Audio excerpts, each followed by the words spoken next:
ઓમ નમઃ શિવાય. દેવી ભાગવત. મહિષાસુરના મંત્રીની સાથે દેવીનો વાર્તાલાપ.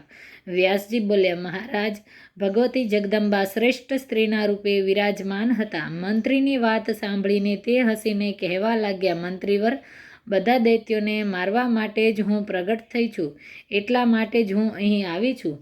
પાપી મહિષાસુરને જઈને કહેજો કે મૂર્ખ, મારા બાણ તારા શરીરને નિશાન બનાવે તે પહેલાં જ પાતાળમાં ચાલ્યો જા, એમાં જ તારું કલ્યાણ છે. અસુર, જો તારા મનમાં યુદ્ધ કરવાની ઈચ્છા હોય તો હમણાં તારા બળવાન વીરોની સાથે અહીં યુદ્ધ કરવા માટે આવી જા. વ્યાસજી બોલ્યા, મંત્રી રાજા મહિષાસુરની પાસે પહોંચ્યા અને પ્રણામ કરીને તેમને આ પ્રમાણે કહેવાનું શરૂ કર્યું. રાજન, સિંહ પર બેઠેલી તે દેવી ખરેખર સુંદર છે.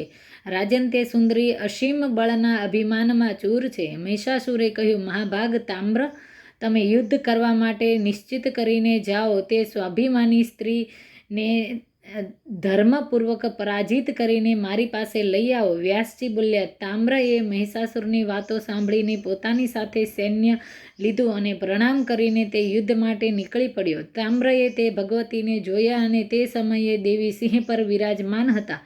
તામ્ર ભગવતી જગદંબાને કહેવા લાગ્યો, હે દેવી, મહિષાસુર તમારા રૂપ અને ગુણ પર પોતાને ન્યોછાવર કરી ચૂક્યો છે. આપની સાથે લગ્ન કરવાની તેમની ઈચ્છા છે. ઓમ નમઃ શિવાય.